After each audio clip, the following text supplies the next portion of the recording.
My name is David Kilkenny of Komatsu UK. I'm the Fabrication Manager.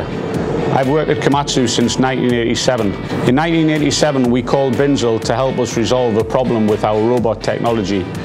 The guys came along, helped us resolve it, and then we moved on to manual welding torches, which we introduced in 1988. Together we've worked together as a business, providing solutions for each other for many a year.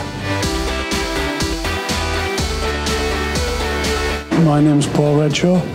I've worked at Komatsu UK since 1986. I first had dealings with BINZEL in approximately 1987, where we had a problem with robot welding torches. BINZEL came in at KUK. We worked very closely together to resolve a problem. We looked at air-cooled torches and water-cooled torches. We looked at the 501 BINZEL torch and the 610, which we're still using today, 30 years later.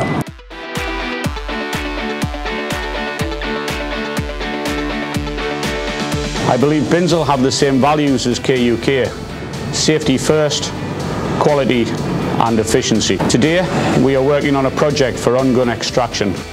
I'd like to thank BINZEL for working together with KUK for 30 years, and I look forward to many years ahead. Thank you, BINZEL.